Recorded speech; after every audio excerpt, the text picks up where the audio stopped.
सभी महापुरुषों के वंशज यहाँ पर आकर अपने हक अधिकार की लड़ाई लड़ेंगे और इस सरकार को एक मैसेज देंगे। अगर बहुसंघ समाज का जो 75 वर्ष से हक अधिकार छीना जा रहा, उसकी बहन बेटियों के साथ रेप कर झूठे मुकदमे लगाकर उनको बंद किया जा रहा है। वो जो संसद हो रही है वो ऐसे लोगों की हो रही है जिनका दमन 75 वर्षों से किया गया है। ईवीएम खत्म कर बैलेट पेपर से चुनाव नहीं कराए, लेटर एंट्री बंद नहीं की, इंटरव्यू व्यवस्था बंद नहीं की और कॉलेजियम सिस्टम बंद कर न्याय नियुक्ति का गठन कर यूपीएससी की तरह जजों की भर्ती नहीं की। हमारा 93 का एक्ट जो डेमोलेशन जो यहाँ पर ओबीसी का है, उसकी वजह से शिक्षा और नौकरियों में हिस्सेदारी नहीं मिलती। यहाँ पे तो बहुसंख्यक SC ST और ओबीसी और माइनॉरिटी मंच ये इतिहास में पहली बार हो रहा है। 16 से 18 राज्यों के लोग कल परसों से ही, जैसे छत्तीसगढ़ मध्य प्रदेश से हैं, वहाँ से जो है परसों से ही लोग ट्रेन के द्वारा निकल चुके हैं। कुछ ही देर में अभी लगभग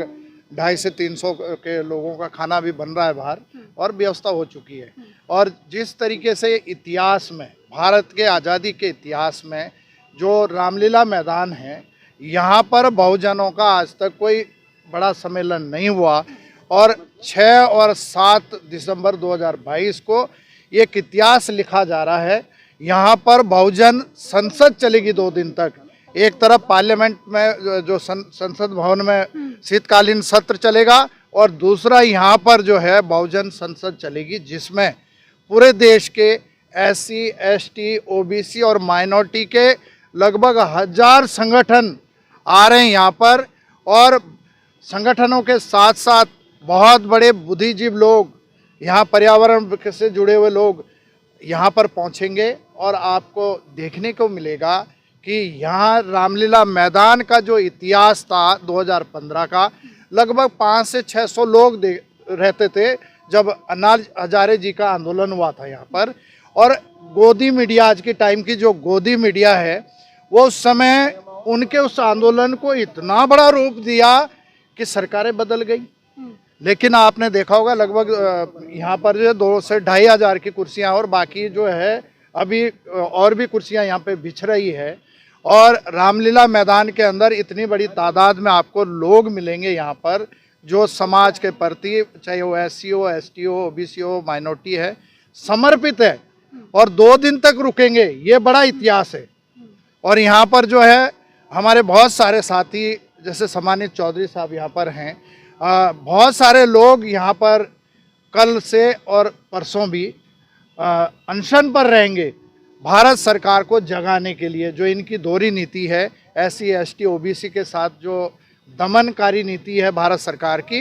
वो हम लोग जगाना चाहते हैं और इस जगाने के लिए पूरे देश के लोग यहाँ पर पहुँच रहे हैं और इसी की तैयारियाँ व्यापक स्तर पर कर दी गई। अभी रात का लगभग 7:30 बज चुका है, आपने बोल दिया है, तो ये तैयारियां बिल्कुल पूर्ण रूप दे दिया गया है और पूरे देश के संगठन इस कार्यक्रम में हिस्सा लेने पहुंच रहे हैं। सर, अभी आपने कहा कि संसद जुटेगी यहाँ पर, क्या ऐसा कुछ हो गया कि उस संसद से काम नहीं चल रहा है तो यहाँ पर रामलीला मैदान में आप लोगों को संसद जोड़नी पड़ेगी, वो भी सर्द रात में? देखिए, यहाँ पर संसद का ही तो भारत सरकार को एक चैलेंज किया जाएगा। वो जो संसद हो रही है वो ऐसे लोगों की हो रही है जिनका दमन 75 वर्षों से किया गया है। हम कह रहे हैं ना, जनगणना क्यों नहीं हो रही है भाजपा सरकार में? आप जनगणना कर लीजिए और भाजपा सरकार की नीतियां देखिए, कितनी घिनौनी नीतियां हैं। उत्तराखंड सरकार के अंदर जो है, उत्तराखंड राज्य में 2021 से 22 के बीच में 11 निर्मम हत्या हो गई। लेकिन जिस समाज के मुख्यमंत्री है, उस समाज की बेटी की एक हत्या हुई, अंकिता भंडारी, पूरे देश दुनिया ने देखा। लेकिन जो बाकी 10 हत्याएं हुई है उनका कहीं जिक्र नहीं हुआ, क्योंकि वो इन्हीं समाज से जुड़े हुए हैं जो यहाँ पर संसद बुला रहे हैं रामलीला मैदान में। SC ST OBC और माइनॉरिटी के लोग हैं और बहुत सारे मुद्दे हैं, उस पर बहुत विद्वान लोग यहाँ पर अपने विचार रखेंगे। उसके बाद जो है 6 और 7 तारीख को जो भी यहाँ पे लोगों के विचार आएंगे, उसका प्रस्ताव बनेगा और महामहिम राष्ट्रपति महोदया को दिया जाएगा। ये पूरी तरीके से तमाम, यहाँ पे कोई पार्टी नहीं है, यहाँ पे कोई संगठन नहीं है, यहाँ पे तो बहुसंख्यक SC ST और ओबीसी और माइनॉरिटी मंच, ये इतिहास में पहली बार हो रहा है। इतिहास में पहली बार 75 वर्ष के बाद कि कोई मंच, मतलब बैनर नहीं है, किसी पार्टी का नाम नहीं है, कोई किसी का जो है संगठन का नाम भी नहीं है, केवल जो है अपील हो गई जगह जगह। जैसे हम लोग उत्तराखंड से इतनी बड़ी तादाद में आज ही पहुंच गए हैं, कल से आए हुए हैं, उसी तरीके से छत्तीसगढ़ मध्य प्रदेश से लोग पहुंच चुके हैं। तो इसी तरीके से कल देखना आप, पूरा दिल्ली नीला होने वाला है और हमें एक खुशी मिलेगी कि जो इस कार्यक्रम में पहुंचेगा वो उसका इतिहास लिखा जाएगा। मेरी उन लोगों से अपील है जो केवल सोशल मीडिया के माध्यम से रामलीला मैदान को तो देख रहे हैं, लेकिन कार्यक्रम समाप्त होने के बाद भविष्य में आपके बच्चे आपसे पूछेंगे कि पापा, जब रामलीला मैदान में बहुजनों की संसद बुलाई गई थी, वहाँ पर जो है लोग पहुँचे थे, तो आप गए थे या नहीं गए थे? तो आप क्या जवाब देंगे अपने बच्चों को? ये इतिहास लिखने का काम है और इसको बहुत व्यापक स्तर पर किया जा रहा है। देखिए, 6 और 7 को जो न्याय अधिकार सम्मेलन होने जा रहा है और अभी आप 5 तारीख को यहाँ पे खड़े हुए और हम सब लोग सैकड़ों की संख्या में यहाँ पर आपके सामने हैं। जो 6 और 7 को होने जा रहा है, आज सैकड़ों की संख्या में और रात को 1000 लोग अलग अलग राज्यों से यहाँ पहुँच रहे हैं, तो इसका मतलब पूरे देश में नीला होने जा रहा है। और कल अगर रामलीला मैदान में आप आओगे तो यहाँ पर आपको कम से कम 50,000 से 1 लाख लोग, बाबा साहब के अनुयायी, फूले के अनुयायी, छत्रपति शिवाजी महाराज के, परियार जी के, सभी महापुरुषों के वंशज यहाँ पर आकर अपने हक अधिकार की लड़ाई लड़ेंगे और इस सरकार को एक मैसेज देंगे। अगर बहुसंघ समाज का जो 75 वर्ष से हक अधिकार छीना जा रहा, उसकी बहन बेटियों के साथ रेप कर झूठे मुकदमे लगाकर उनको बंद किया जा रहा है, मूंछ रखने पर, घोड़ी बैठने पर, अंतिम संस्कार पर, कहीं ना कहीं सबसे ज्यादा इस आजादी के उसमें भी हम लोगों पर इतना अत्याचार अन्याय हो रहा है। ऐसा लगता है कि वही 10% के लोग इस देश के मूल निवासी हैं, वही सब कुछ है, लेकिन वोट की ताकत से हम ही तो बनाते हैं उनको। लेकिन आज वोट की ताकत भी ईवीएम ने खत्म कर दिया, संविधान को खत्म किया जा रहा है, ईवीएम की वजह से जो है वोट की ताकत खतरे में। इसलिए 6 और 7 दिसंबर को न्याय अधिकार सम्मेलन में आप कल देखोगे पूरे देश का 1 लाख के आसपास यहाँ पर बहुसंघ समाज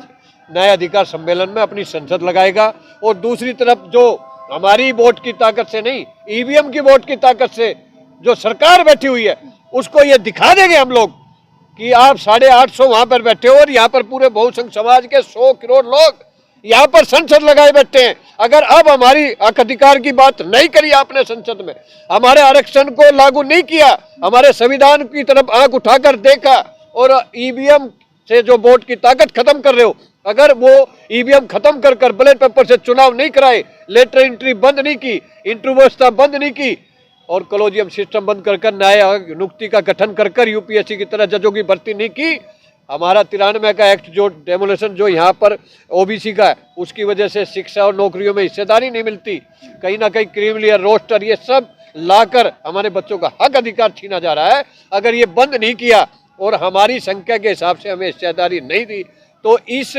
6 और 7 के न्याय अधिकार सम्मेलन के बाद एक बहुत बड़ा आंदोलन रथ यात्रा के माध्यम से पूरे देश में एक निकलने जा रहा है। और सबसे बड़ी बात भाई ने बताया, ये पहला एक ऐसा ऐतिहासिक रामलीला मैदान में बहुसंघ समाज के 1000 संगठनों द्वारा ये सम्मेलन होने जा रहा है, जिसमें कोई अध्यक्ष नहीं है, कोई पार्टी नहीं है, इसके अंदर 1000 संगठनों का एक पूरा संयुक्त बहुसंख्यक समाज मंच बनाकर सबको साथ लाकर, सबको एक साथ लेकर चलकर SC/ST ओबीसी माइनॉरिटी के लोगों को, और आने वाले समय में 24 तक ये रथ यात्रा निकलेगी। और जब तक हमारा हक अधिकार नहीं मिलेगा, हम रोड पर भी रहेंगे और हम अपनी वोट की ताकत से इस सरकार को 24 में उखाड़ फेंकने का भी काम करेंगे। इसलिए 6 और 7 तारीख को मैं आपके चैनल के माध्यम से खासकर इस बहुसंघ समाज के संगठनों को, बहुसंघ समाज के नेताओं को, बहुसंघ समाज के करोड़ों लोगों को एक आह्वान करता हूं, अगर आने वाले अपने बच्चों का भविष्य बनाना चाहते हो, अपने बच्चों का हक अधिकार दिलाना चाहते हो और बाबा साहब को मानते हो, संविधान को बचाना चाहते हो, अपनी वोट की ताकत को बचाना चाहते हो, तो आज हम लोग यहाँ पर 20 दिन से नहीं 1.5 महीने से इस प्रोग्राम में लगे हुए हैं। अगर आप भी चाहते हो तो कल सुबह अपने बच्चों सहित 6 तारीख को बाबा साहब के निर्माण दिवस पर यहाँ पर पहुंचकर उनको सच्ची श्रद्धांजलि दे और संकल्प ले, जब तक हमारा अधिकार नहीं मिलेगा, संख्या के हिसाब से हमारी हिस्सेदारी नहीं मिलेगी, बैलेट पेपर से चुनाव नहीं होंगे, हम चैन से नहीं बैठेंगे और ना ही बैठने देंगे सरकार को। और जब तक हमारा अधिकार नहीं मिलेगा हम इस आंदोलन को करते रहेंगे और हम अपना हक अधिकार लेकर ही दम लेंगे। ये 6 और 7 के सम्मेलन में तय हो जाएगा। नेशनल दस्तक की आपसे गुजारिश है कि अगर इसको बचाना चाहते हैं तो नेशनल दस्तक को सब्सक्राइब करने के लिए रेड कलर के सब्सक्राइब बटन को दबाएं, फिर बेल आइकन की घंटी दबाएं। नेशनल दस्तक को बचाने के लिए बहुत जरूरी है कि हर खबर को शेयर करें, लाइक करें, कमेंट जरूर करें।